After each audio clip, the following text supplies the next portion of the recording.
కేంద్ర ప్రభుత్వం ఇప్పటి వరకు ఉన్నటువంటి మహాత్మా గాంధీ జాతీయ గ్రామీణ ఉపాధి హామీ పథకం ఈ పేరును మార్చి విబిజీ రామ్జీ అనేటువంటి పేరుని నిన్న ప్రకటన చేసినటువంటి పేరే కాకుండా కొన్ని మార్గదర్శకాలని గతంలో ఉన్నటువంటి మార్పు చేస్తూ ఎవరైతే ఈ కార్యక్రమంలో పాల్గొనేటువంటి కూలీలు ఉన్నారో వారందరికీ కూడా రాష్ట్రాల వారీగా ఇప్పటి వరకు ఉన్నటువంటి రేట్లని పెంచే కార్యక్రమాన్ని కూడా చేయడం జరిగింది. మీ ద్వారా ఈ రాష్ట్ర ప్రభుత్వాన్ని, ఈ రాష్ట్ర ముఖ్యమంత్రి చంద్రబాబు నాయుడు గారిని ఈరోజు ఈ రాష్ట్రంలో ఉన్నటువంటి 47 లక్షల కుటుంబాలు ఏవైతే వ్యవసాయ పనులు పూర్తయిన తర్వాత మిగిలినటువంటి సమయంలో వీరు పనిచేసేదానికి ఈ ఉపాధి హామీ పథకంలో చేసేటువంటి పనుల తాలూకా ఇప్పటివరకు ఉన్నటువంటి రేట్లని పెంచే కార్యక్రమాన్ని కూడా కేంద్ర ప్రభుత్వం ప్రకటన చేయడం జరిగింది. ఇందులో మన రాష్ట్రంలో ఉన్నటువంటి 47 లక్షల కుటుంబాలకి నష్టం కలిగేటువంటి ప్రక్రియ జరిగిందనేటువంటి విషయాన్ని గమనించడం జరిగింది. నిన్న ప్రకటన చేసినటువంటి వాటిల్లో ఒక్కో రాష్ట్రానికి ఒక్కో విధంగా, ఒక రాష్ట్రంలో సుమారుగా 9 రాష్ట్రాల్లో, మన దేశంలో ఉన్నటువంటి 9 రాష్ట్రాల్లో 44 రూపాయల దగ్గర నుంచి 66 రూపాయలు పెంచి ప్రకటన కూడా చేయడం జరిగింది. ఆఖరికి కేరళలో కూలీ రేట్లు 32 రూపాయలు పెంచారు, కర్ణాటకలో 12 రూపాయలు పెంచారు. ఈ 2 రాష్ట్రాల్లో కూడా గతంలో మన ఆంధ్రప్రదేశ్లో ఉన్నటువంటి ఈ కూలీ రేట్ల కన్నా అధికంగా ఉన్నటువంటి రాష్ట్రాలు ఇవన్నీ కూడా. ఈరోజు వైసీపీ ప్రభుత్వం ఈ రాష్ట్రంలో ఉండేటప్పుడు జగన్మోహన్ రెడ్డి గారు ముఖ్యమంత్రిగా రాష్ట్రాన్ని పాలన చేసేటప్పుడు 211 రూపాయలు మాత్రమే ఉండేది. వైసీపీ ప్రభుత్వం రాష్ట్రంలో అధికారం చేపట్టిన నాటికి 5 ఏళ్లలో 211 రూపాయలు ఉన్నటువంటి కూలీ రేట్ని 89 రూపాయలు పెంచి 5 ఏళ్లలో 300 రూపాయలు ఇచ్చే కార్యక్రమాన్ని ఆ రోజు వైసీపీ ప్రభుత్వం చేయడం జరిగింది. మరి ఈరోజు 2024 ఎన్నికల అయినప్పటికీ 300 రూపాయలు ఉన్నటువంటి ఈ కూలీ రేట్ని ఇప్పటికీ 12 రూపాయలు మాత్రమే పెరిగింది. మిగతా రాష్ట్రాల్లో పెంచినటువంటి కూలీ రేట్ల కన్నా మన రాష్ట్రానికి కేవలం చాలా తక్కువగా, అత్యంత దయనీయంగా 5 రూపాయలు మాత్రమే పెంచే కార్యక్రమాన్ని కేంద్ర ప్రభుత్వం చేసిందనేటువంటి విషయాన్ని తెలియజేస్తూ ఉన్నాం. మరి కేంద్రంలో ఎన్డీఏ ప్రభుత్వం ఉంది.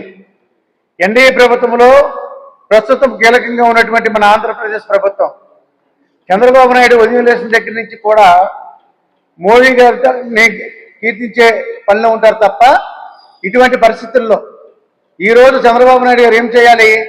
మోడీ గారి దగ్గర ఈరోజు కేంద్ర ప్రభుత్వంలో కూడా కీలకంగా ఉన్నటువంటి మన ప్రభుత్వం, అంటే మన ఆంధ్రప్రదేశ్ ప్రభుత్వం, చంద్రబాబు నాయుడు గారు ప్రధానమంత్రి గారితో మాట్లాడి మిగతా రాష్ట్రాలకి ఏ విధంగా అయితే ఈ కూలీ రేట్లు పెంచిస్తున్నారో మన రాష్ట్రంలో కూడా అదే విధంగా ఇచ్చే కార్యక్రమాన్ని అమలు చేయమని చెప్పి మరి కేంద్ర ప్రభుత్వం మీద ఒత్తిడి తీసుకురావాల్సినటువంటి బాధ్యత కలిగినటువంటి ముఖ్యమంత్రిగా బాధ్యతలు తీసుకోవాల్సినటువంటి ఆవశ్యకత ఉన్నప్పటికీ కూడా చంద్రబాబు నాయుడు గారు ఎక్కడ కూడా దీని విషయంలో పట్టించుకున్నటువంటి మరి పాపన పోలేదనేటువంటి విషయం స్పష్టంగానే అర్థమవుతుంది.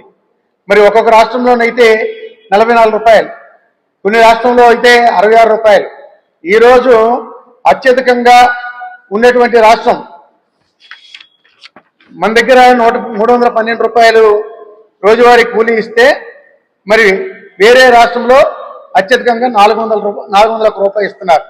మరి మన రాష్ట్రంలో ఉన్నటువంటి 47 లక్షల కుటుంబాలు ఏం పాపం చేసుకున్నాయనేటువంటి విషయాన్ని మరి ఈరోజు చంద్రబాబు నాయుడు గుర్తించాలని చెప్పి. ఎందుకంటే 47 లక్షల కుటుంబాలు అంటే తక్కువేమీ కాదు. రాష్ట్రంలో రెక్కాడితే కానీ రొక్కాలేని కుటుంబాలు ఇవన్నీ కూడా. ఈరోజు వారికి జరిగేటువంటి నష్టం రాష్ట్ర ముఖ్యమంత్రిగా కేంద్రం మీద ఒత్తిడి తీసుకురావాల్సి ఉన్నప్పటికీ కూడా వారి తాలూకా సొంత ప్రయోజనాలకు మాత్రమే మరి కేంద్రం మీద వారి తాలూకా పనులు చేసుకోవడానికి మరి వేరే ప్యాకేజీలు తెచ్చుకోవడానికి ఆ అధికారాన్ని ఉపయోగించుకున్నారు తప్ప ఈ పేద ప్రజల తాలూకా ఇబ్బందుల్ని కేంద్ర ప్రభుత్వం దృష్టికి తీసుకెళ్లే దానిలో స్పష్టంగానే చంద్రబాబు నాయుడు గారు ఈ రాష్ట్ర ముఖ్యమంత్రిగా విఫలమయ్యారనేటువంటి విషయాన్ని మీ ద్వారా తెలియజేస్తూ ఉన్నాం. మరి అంతేకాకుండా ఏదో సాధించాము కేంద్ర ప్రభుత్వం నుంచి అని చెప్పేసి మాట్లాడుతున్నారు. ఏదైనా కొత్త ప్రాజెక్టులు ఏమైనా తీసుకురావడం జరిగిందా? మరి విశాఖ రైల్వే జోన్ని సాధించామని చెప్పినటువంటి చంద్రబాబు నాయుడు గారు ఆదాయ మార్గాలన్నీ పోయినటువంటి ఏకైలైనటువంటి లైన్లను సైతం మరి వేరే రాష్ట్రాలకి వెళ్ళిపోయే విధంగా ఆదాయ మార్గాలు లేనటువంటి లైన్లు మాత్రమే మనకిస్తూ మరి ఆర్థికంగా నిలదొక్కలేనటువంటి రైల్వే జోన్ మాత్రమే మనకి ఇచ్చారు. అప్పుడు కూడా ఎక్కడ కూడా మాట్లాడలేనటువంటి పరిస్థితి ఈ రోజు మన ఎన్డీఏ పాలనని మరి చంద్రబాబు నాయుడు గారు సాధించుకోలేకపోయిన విషయాన్ని కూడా మనం స్పష్టంగా చూస్తున్నాము. ఆ రోజు స్టీల్ ప్లాంట్ విషయంలో వైసీపీ ప్రభుత్వం జగన్మోహన్ రెడ్డి గారు అసెంబ్లీలో తీర్మానం చేసి ఎట్టి పరిస్థితుల్లో కూడా మరి స్టీల్ ప్లాంట్ అనేటువంటిది ప్రైవేటీకరణ చేయడానికి వీల్లేదని చెప్పడం జరిగింది. మరి అప్పట్లో నరేంద్ర మోడీ గారు విశాఖపట్నం వచ్చినప్పుడు ఒక బహిరంగ సభ ఏర్పాటు చేసినప్పుడు ఆ రోజు కూడా రాష్ట్ర ప్రయోజనాలే నాకు ముఖ్యం తప్ప ఇంకేమీ కాదని చెప్పి నరేంద్ర మోడీ గారికి అప్పట్లో వారు లేఖ కూడా ఇవ్వడం జరిగింది. ఎట్టి పరిస్థితులు కూడా స్టీల్ ప్లాంట్ని ప్రైవేటీకరణ చేయడానికి వీల్లేదండి, ఆ విధంగా చేసేలాగుంటే మా ఆంధ్రప్రదేశ్ నష్టపోయేటువంటి ప్రమాదం ఉంది కాబట్టి మీరు ప్రైవేటీకరణ చేయకుండా మరి ప్రభుత్వం కేంద్ర ప్రభుత్వం దీన్ని నడిపించాలనేటువంటి కార్యక్రమం అమలు చేయాలని చెప్పేసి చెప్పడం కూడా జరిగింది. దాన్ని కంటిన్యూ చేయమని చెప్పి మరి అంతేకాకుండా ఇక్కడ ఉన్నటువంటి కూలీలందరికీ కూడా నష్టం కలుగుతుందనేటువంటి విషయాన్ని కూడా మరి మీ ద్వారా తెలియజేస్తున్నాము. మరి హిమాచల్ ప్రదేశ్లో అత్యధికంగా 66 రూపాయలు పెంచారు. మనకు పెంచిందంతా కేవలం 5 రూపాయలు మాత్రమే. ఉత్తరప్రదేశ్, ఉత్తరాఖండ్, బీహార్, జార్ఖండ్, అస్సాం, నాగాలాండ్, అరుణాచల్ ప్రదేశ్, సిక్కిం రాష్ట్రాల్లో 44 రూపాయల దగ్గర నుంచి 66 మధ్య వేతనం రేటు పెంచారు. ఈ విధంగా ఇదే దేశంలో ఉన్నటువంటి మిగిలినటువంటి రాష్ట్రాలకి ఈ విధంగా రేట్లు పెంచినప్పుడు కేవలం ఆంధ్రప్రదేశ్ ఉన్నటువంటి 47 లక్షల మంది ఈ కుటుంబీకులకి అన్యాయం జరిగే విధంగా కేవలం 5 రూపాయలు పెంచితే చూస్తూ ఊరుకున్నారు తప్ప కేంద్ర ప్రభుత్వం మీద ఒత్తిడి తీసుకురావాల్సినటువంటి అవసరం మరి నరేంద్ర మోడీ గారి దృష్టికి విషయాన్ని తీసుకెళ్లి మిగిలినటువంటి రాష్ట్రాలకి ఏ విధంగా అయితే ఇస్తా ఉన్నారో ఆంధ్రప్రదేశ్లో ఉన్నటువంటి ఈ 47 లక్షల మంది కుటుంబాలకి కూడా మేలు జరిగే విధంగా వారిలాగా ఇవ్వాలనేటువంటి విషయాన్ని చంద్రబాబు నాయుడు గారు కేంద్రం మీద ఎక్కడ కూడా ఒత్తిడి తీసుకొచ్చినటువంటి పరిస్థితులు కూడా కనిపించలేని విషయాన్ని మీకు తెలియజేస్తూ ఉన్నాము. తమిళనాడులో ఇప్పటికే 336 రూపాయలు ఉంది. మనకేం ఉందంటే 307 రూపాయలు మాత్రమే ఉంది. అలాగే అక్కడ 12 రూపాయలు పెంచారు. దాన్ని పెంచి 345 రూపాయలు చేశారు. రాష్ట్రంలో ఏటా 47 లక్షల మందికి పనులు కల్పిస్తున్నప్పటికీ కూడా ఈ 5 రూపాయలు కేవలం పెంచడం వల్ల మిగిలినటువంటి రాష్ట్రాలతో పోల్చుకుంటే మనం తీవ్రమైనటువంటి నష్టాన్ని చవిచూడాల్సినటువంటి అవసరం ఉంది. ఈ కుటుంబాలన్నీ కూడా మరి దీని మీదే ఆధారపడినటువంటి పేద బలహీన వర్గాలు, వీళ్ళకి మేలు జరిగే విధంగా ఇప్పటికైనా చంద్రబాబు నాయుడు గారు మరి నరేంద్ర మోడీ గారితో మాట్లాడి మిగిలినటువంటి రాష్ట్రాలకు ఏ విధంగా అయితే ఇస్తున్నారో ఇక్కడ కూడా ఆ విధంగా ఇవ్వాలని చెప్పి తెలియజేస్తున్నాము.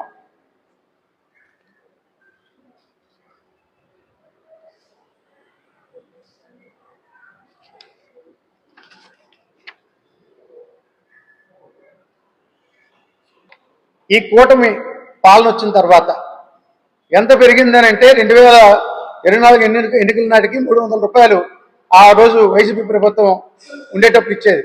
ఈరోజు కేవలం 312 రూపాయలు, అంటే 12 రూపాయలు మాత్రమే ఈ 2 ఏళ్లలో ఈ కూటమి ప్రభుత్వం పెంచడం జరిగిందనే విషయాన్ని కూడా మీ ద్వారా తెలియజేస్తున్నాం. మరి అంతేకాకుండా ఈ రాష్ట్రంలో ఉన్నటువంటి అనేక సమస్యలు ఈ సమస్యల మీద ప్రత్యేక దృష్టి సారించవలసినటువంటి ఈ కూటమి ప్రభుత్వం ఎన్నో హామీలు ఇచ్చింది.